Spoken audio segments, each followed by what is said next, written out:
Commander Vostek of the Xanthari Dominion stood at the front of Lecture Hall Omega-7, all four of his arms clasped behind his chitinous back, surveying the assembled cadets with the kind of expression that suggested he had just bitten into something sour. The hall itself was a monument to galactic military superiority, with holographic displays flickering across crystalline walls, each one showcasing legendary battles from the past 3,000 cycles. Rows of specialized seating accommodated everything from the gelatinous blorp students in their containment spheres to the towering six-legged Krinth warriors who needed reinforced benches just to sit without causing structural damage. This was advanced combat theory, level 9, the most prestigious, soul-crushing, ego-shattering course in the entire Galactic Military Academy. Only the best of the best even got through the door, and most of them washed out before midterms. Vostek had personally seen to that for the last 47 cycles. Thank you very much. Attention, he barked, his translator device rendering his clicking mandibles into 47 different languages simultaneously. The room snapped to order, sort of. Well, most of it did. In the third row, wedged between a crystalline shardborn who kept refracting light in annoying directions and a four-armed Hectarian nervously polishing his ceremonial blade collection, sat Cadet Brianna Cross, human, from Earth, that backwater planet in the unfashionable end of the Orion Spur that had only joined the galactic community 6 cycles ago, and honestly most species were still debating whether that had been a clerical error or someone's idea of a practical joke. She was, predictably, not at attention. Instead, she had her boots propped up on the desk, one hand supporting her chin, the other tapping some kind of rhythm on her datapad.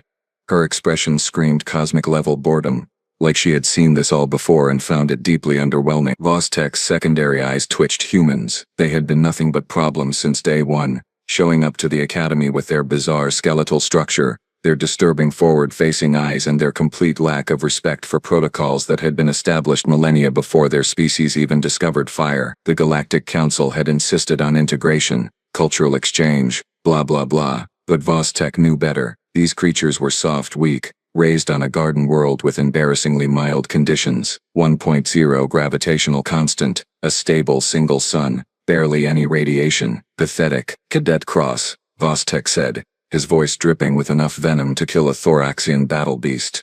Perhaps you would grace us with your full attention, unless, of course, human military discipline is as primitive as your technology was a mere decade ago. Several students made sounds approximating laughter, though the blorp student just gurgled, which could have meant anything really. Brianna slowly, deliberately, looked up from her datapad. Her face held the kind of smile that did not reach her eyes, the kind that suggested she was 3 seconds away from saying something that would get her written up for insubordination. "Oh no, sir, you have my complete attention," she said, her voice sweet enough to cause diabetes in species that processed sugar. "I was just reviewing the homework on theoretical Deathworld survival. Fascinating stuff. Really got my heart rate all the way up to, about 62 beats per minute. The Hectarian next to her made a choking sound. 62 beats per minute was barely above resting for a human, and everyone in the room knew it. Vostek's mandibles clicked in irritation. Today, he decided, was going to be very educational. For everyone involved, but especially for the smug little mammal in row 3. Vostek activated the main holo display with a flourish of his upper right manipulator appendage, and the entire front wall of the lecture hall erupted into a 3-dimensional rendering of what could only be described as Hell's Vacation Home. Volcanic vents spewed toxic gases into a rust-colored sky. Rivers of molten rock carved through obsidian plains, and the atmospheric readout showed temperature fluctuations that would make a thermal-resistant Kryn whimper like a hatchling. "Behold," Vostek announced, his voice taking on that particular tone of sadistic glee that all career military instructors seemed to perfect around their 20th cycle of teaching. "The gauntlet. Your final examination for this course." A collective gasp rippled through the lecture hall. One of the blorp students actually destabilized, partially losing cohesion for a solid 3 seconds before pulling themselves back together. The shardborn next to Brianna began emitting a high-pitched frequency that the translators mercifully chose not to interpret. "The scenario is simple," Vostek continued, clearly enjoying himself now. "You will be dropped onto Designation Infernus 7, a Class 12 volcanic death world located in the Scorch Nebula. Surface temperature averages 430 degrees Kelvin in the shade, assuming you can find shade. Atmospheric composition is 63% sulfur dioxide, 22% carbon dioxide, and trace amounts of things that will dissolve your respiratory systems. The local fauna consists primarily of Category 9 apex predators, including the delightful magna worms, which are exactly as fun as they sound." A holographic magna worm materialized above the display, all serrated teeth, armored scales, and bad attitude. It was roughly the size of a small spacecraft, and looked like it had been designed by a committee of sadists, with unlimited budgets and anger management issues. Your objective, Vostek said, zooming the display to show a barren plateau surrounded by lava flows, is to survive for 72 standard hours at this location. No weapons beyond basic survival gear.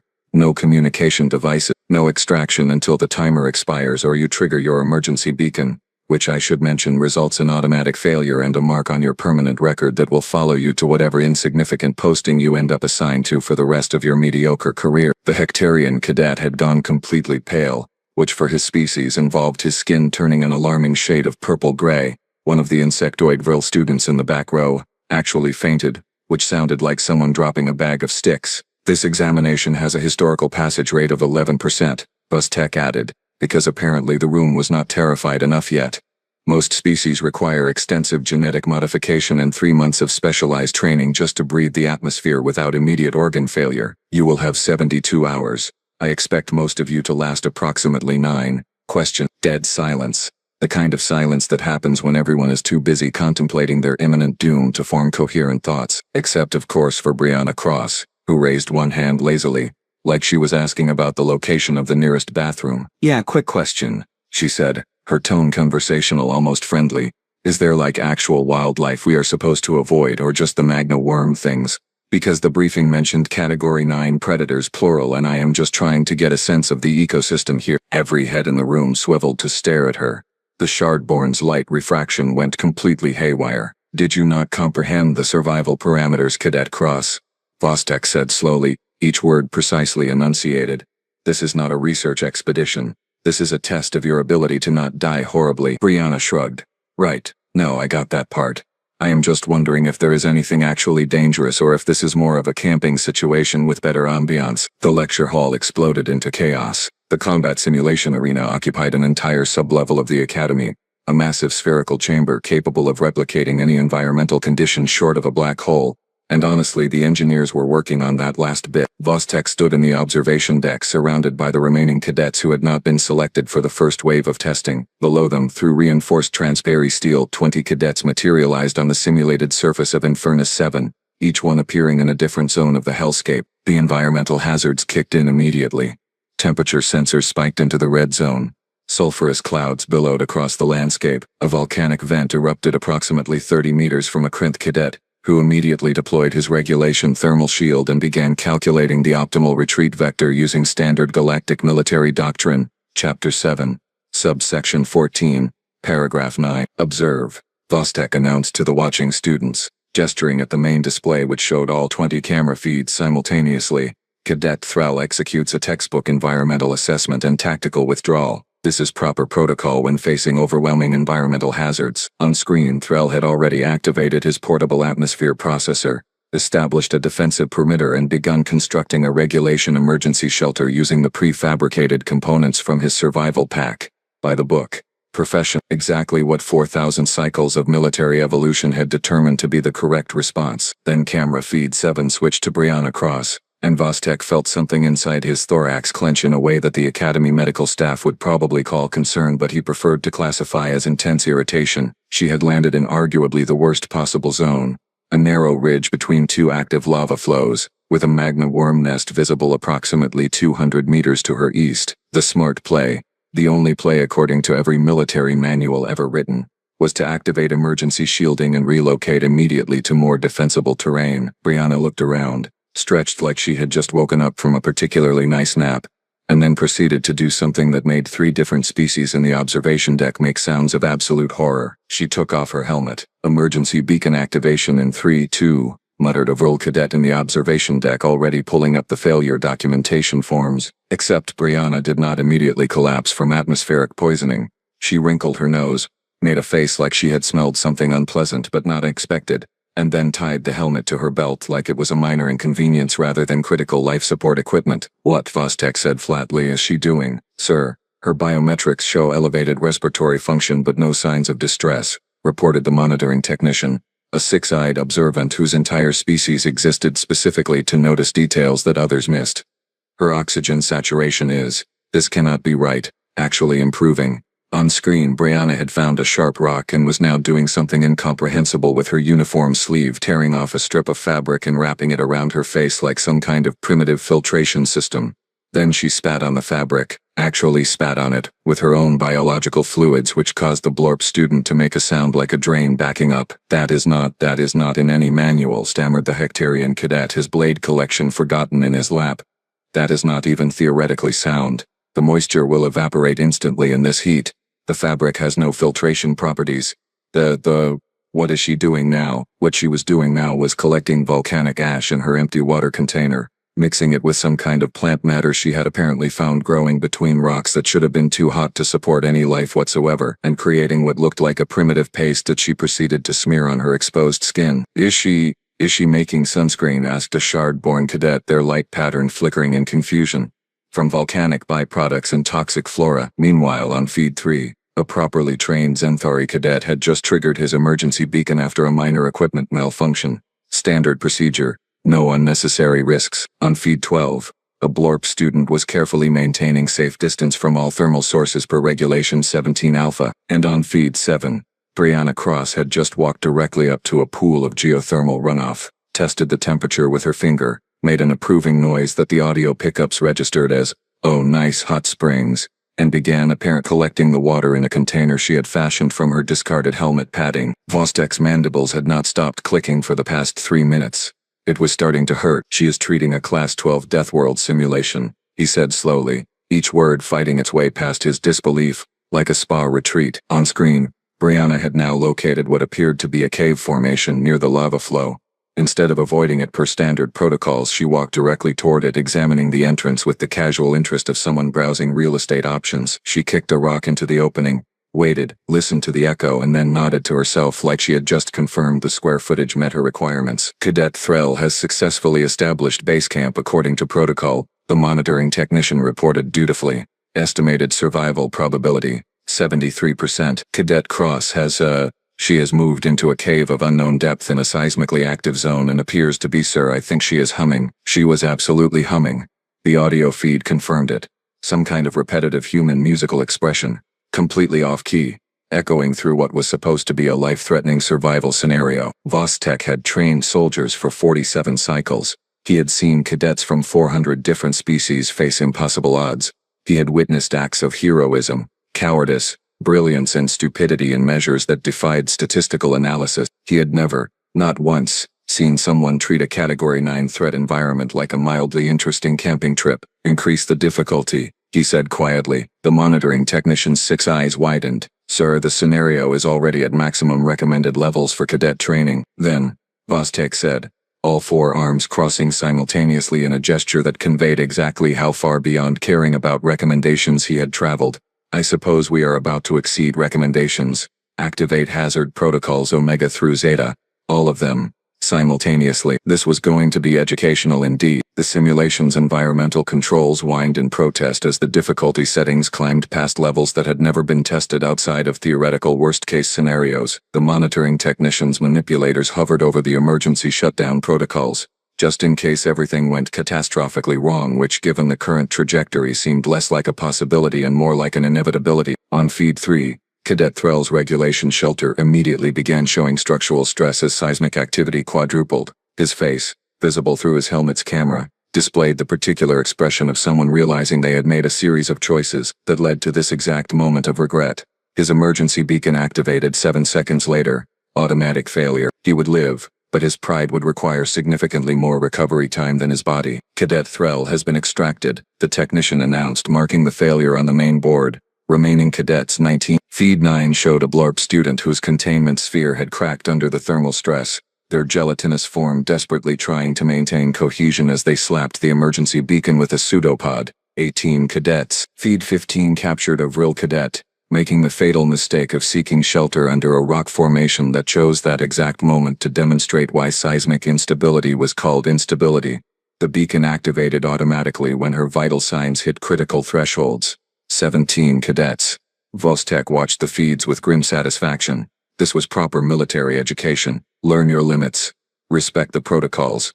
Understand that survival meant knowing when to wait. What was happening on Feed 7? Brianna had emerged from her cave carrying what appeared to be some kind of crystalline formation that she had apparently just broken off the cave wall with a rock. She was examining it with the focused interest of someone who had found something genuinely useful, which made absolutely no sense because it was just a mineral deposit from a, oh no. Is that? The Hectarian cadet whispered, his voice barely audible over the sounds of multiple emergency beacons activating across the other feeds. Is that a silicate-based water filtration matrix? The monitoring technician zoomed in on Brianna's hands.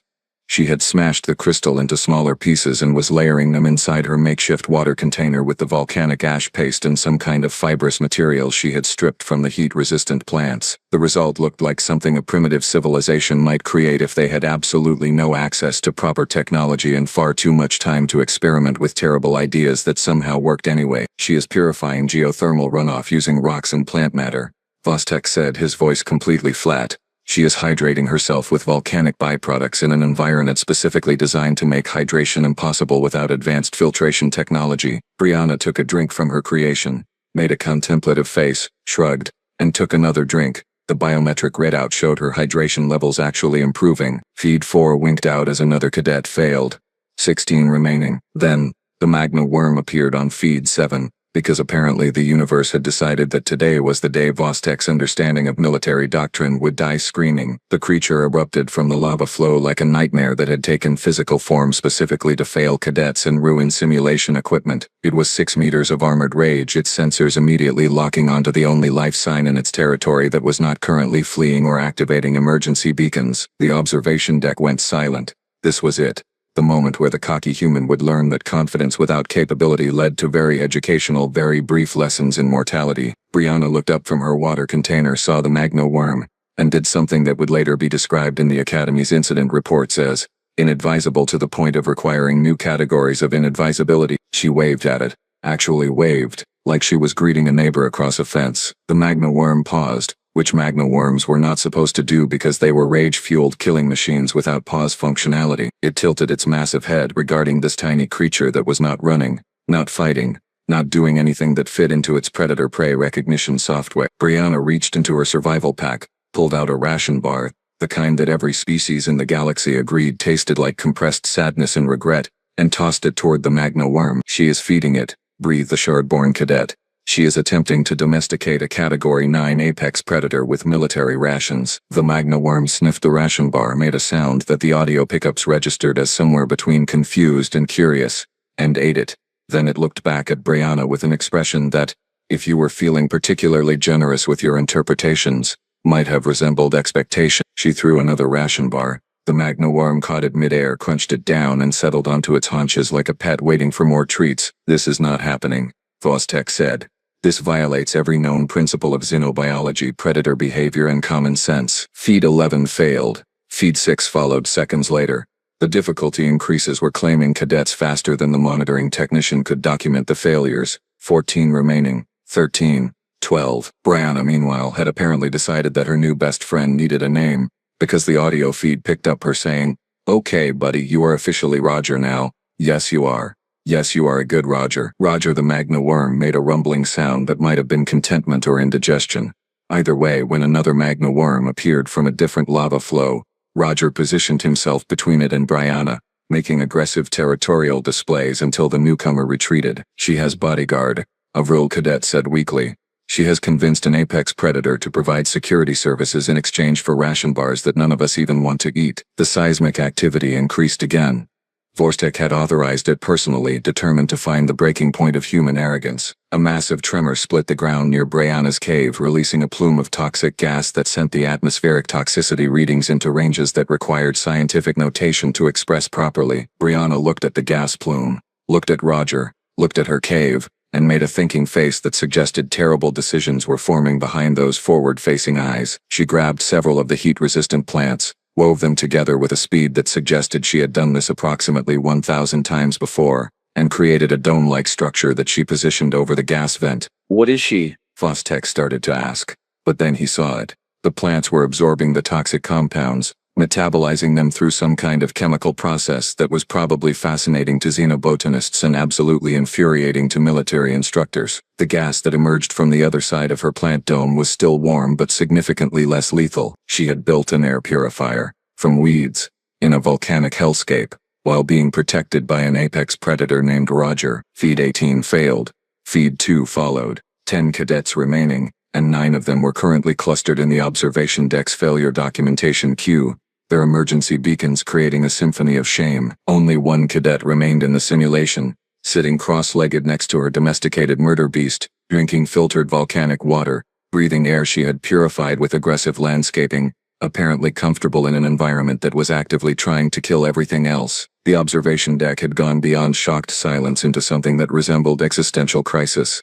Several cadets were quietly questioning whether their expensive academy educations had taught them anything useful whatsoever. Vostek's mandibles had stopped clicking entirely. He had moved past irritation, through disbelief, and landed firmly in the territory of needing to completely re-evaluate his understanding of survival theory. "Sir," the monitoring technician said carefully, "should we continue escalating?" On screen, Brianna was teaching Roger to fetch rocks. The magma worm was participating enthusiastically. "No," Vostek said quietly. "I think we have learned quite enough for one day." The simulation powered down 20 minutes later, not because the 72 hours had elapsed, but because Vostek had seen enough and his thorax was starting to develop what the medical staff would definitely classify as stress-induced inflammation. Brianna materialized back in the lecture hall looking slightly sweaty, smelling faintly of sulfur, and wearing an expression that suggested she had enjoyed a mildly pleasant afternoon rather than surviving what was supposed to be an apocalyptic nightmare scenario. Roger, sadly, had to stay in the simulation. Brianna looked genuinely disappointed about this. Vostek descended from the observation deck with all 4 arms held rigidly at his sides, which anyone familiar with Centauri body language recognized as the physical manifestation of someone barely maintaining professional composure. The other cadets parted like he was radioactive, which, given his current mood, was not an inaccurate assessment. "Cadet Cross," he said, his voice tight enough to strangle smaller life forms. "My office." Now, the walk to his office was conducted in the kind of silence usually reserved for funeral processions or the moment before someone gets spectacularly fired. Brianna followed with her hands in her pockets, occasionally glancing at the various military achievement hollows lining the corridors like she was browsing a particularly boring museum. Once inside, Vostek sealed the door, activated the privacy fields and turned to face her with all 4 arms crossed in what was universally recognized as the explain yourself before I lose what remains of my sanity posture. "I need," he said slowly, each word measured and precise, "an explanation, a detailed, comprehensive explanation for how you, a human from a species that has been spacefaring for less than a decade, managed to not only survive, but apparently thrive in a simulation that has broken trained soldiers from civilizations that were conquering solar systems before your ancestors discovered agriculture." Brianna blinked. "Oh, which part specifically are you confused about?" "All of it." Vostek's voice climbed several octaves, his translator struggling to convey the sheer exasperation. "The atmospheric exposure, the improvised filtration, the domestication of a creature that exists specifically to be undomesticatable." "Right, okay." So Brianna leaned against the wall, clearly organizing her thoughts. "First off, the atmosphere thing. Yeah, it was pretty gross, not going to lie, but I grew up near a place called Yellowstone. Sulfur dioxide, hydrogen sulfide. We get that from geothermal vents all the time. You get used to it. Well, not used to it, but you learn to deal with it. My dad used to take us camping near the hot springs, and let me tell you, compared to that smell, your simulation was practically floral." Vostek's mandibles opened, closed, opened again. No sounds emerged. "And the water filtration," Brianna continued, warming to her topic. "That is just basic wilderness survival. Charcoal for absorption, silicates for mineral filtering, plant fibers for particulate matter.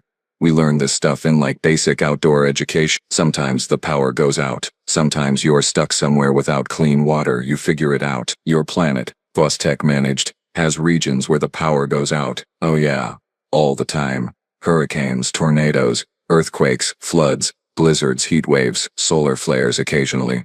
Infrastructure is pretty good now, but you still need to know survival basics just in case." The Centauri commander pulled up his datapad with one trembling manipulator and began scrolling through Earth's planetary classification data, information he had never bothered to examine closely because why would anyone care about the environmental details of a garden world? except the data that materialized in front of him made absolutely no sense whatsoever. Your planet, he said faintly, is classified as a Class 7 Deathworld. Yeah, I think I saw that somewhere, Brianna said. Seemed a little dramatic, honestly. Dramatic, Vostek repeated. Your planet has active tectonic plates on 70% of its surface. Your atmospheric oxygen content is high enough to be classified as a fire hazard. You have weather systems that generate electrical discharges measuring billions of volts. Your oceans contain thousands of species with venom capable of killing creatures 50 times your size. Your gravity is 1.2 galactic standard. Your rotation creates temperature variations of over 50 degrees within single-day cycles. And according to this, your magnetic field fluctuates enough to occasionally disrupt electronic equipment. Oh yeah, solar storms, Brianna nodded. Those are pretty annoying.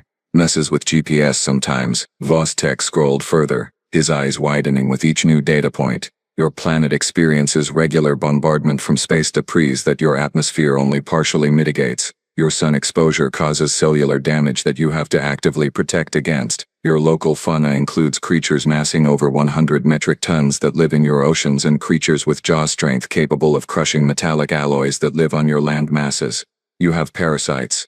Hundreds of species of parasites. Some of them live in your drinking water. Well, yeah, that is why you filter it, Brianna said reasonably. Were you not listening to my explanation about the silicate matrix and the magna worm? Vostek continued, apparently on a roll now, his voice climbing into ranges his species typically reserved for declaring war or announcing catastrophic news.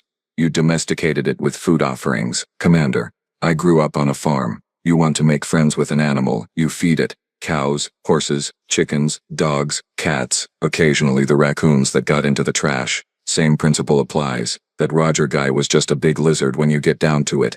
Big lizards like food. Simple, Vostek said.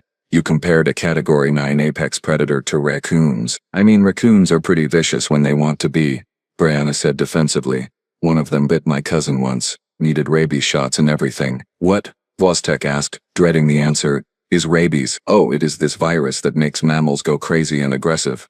Fatal if untreated. We have vaccines for it now, but you have to get them pretty quick after exposure or you die screaming. Nasty stuff. The Xanthori commander sat down heavily in his chair, which groaned under the weight of his sudden existential crisis. Your planet has diseases that cause madness and death from animal bites. And you just accept this as normal? Well, we try to avoid getting bitten, Brianna said. But yeah, stuff happens. That is why we have hospitals. Vostek pulled up more data, his hands moving automatically while his brain tried to process the nightmare information appearing on his screen. Earth's medical history, plague outbreaks, viral pandemics, bacterial infections, parasitic infestations, fungal contaminations.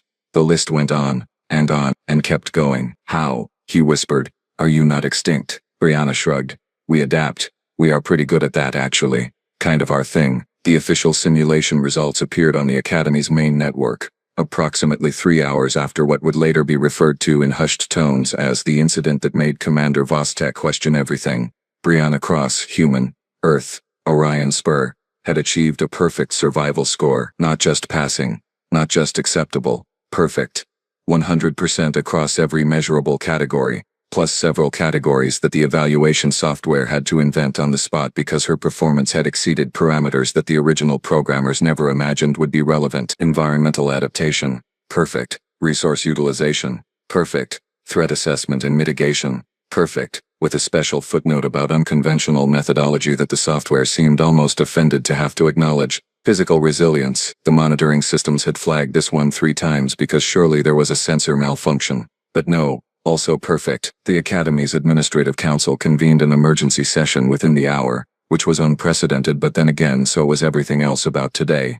Vostek found himself standing before the council chambers presenting his case to a collection of high-ranking officers from a dozen different species, all of whom looked at the simulation data with expressions ranging from disbelief to the kind of concern usually reserved for discovering that your assumptions about the fundamental nature of reality were catastrophically wrong. Commander Vostek, said High Chancellor Kreth, a distinguished shardborn whose light patterns flickered with barely contained alarm.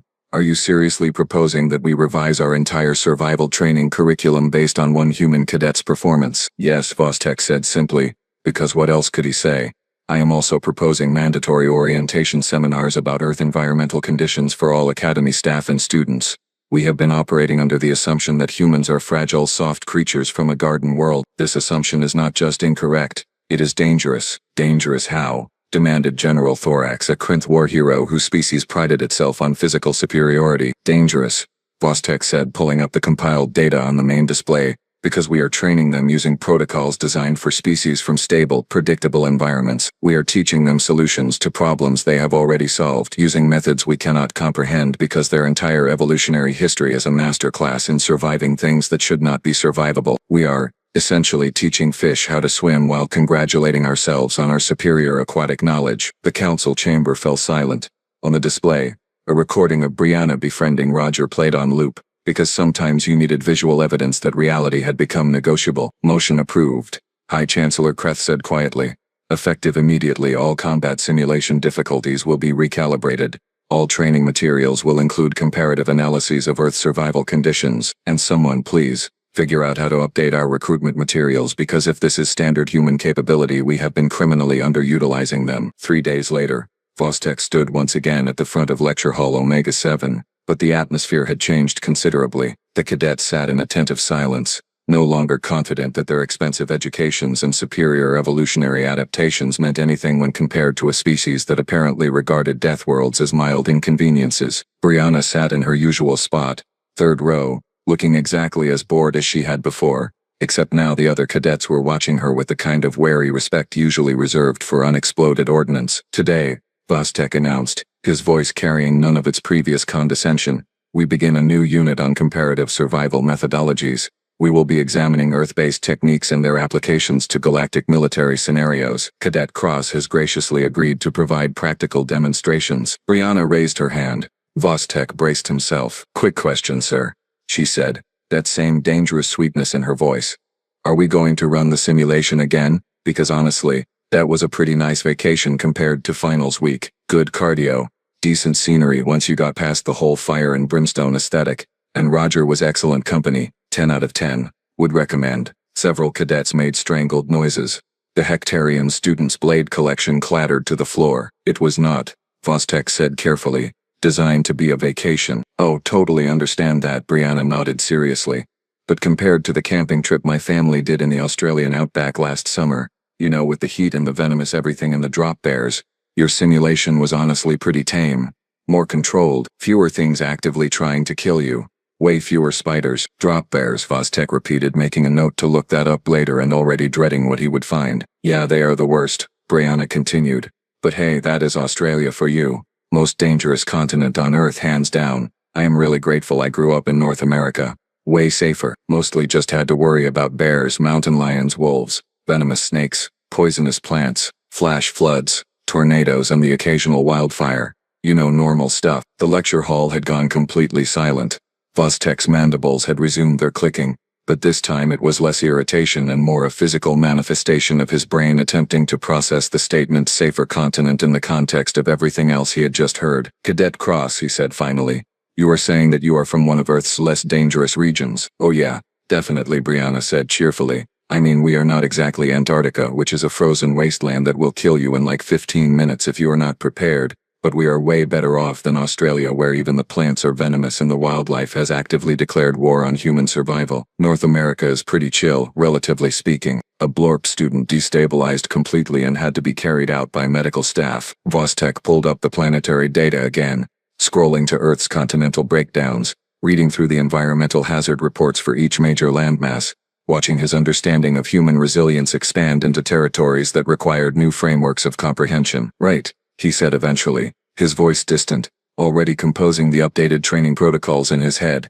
Class dismissed. I need to file some reports. Many reports.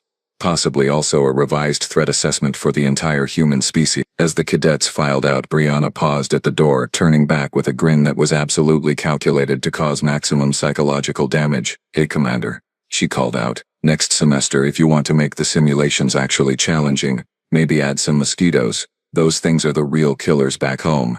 Malaria, dengue fever, yellow fever, Zika virus, West Nile. Now that is a proper survival scenario. She left.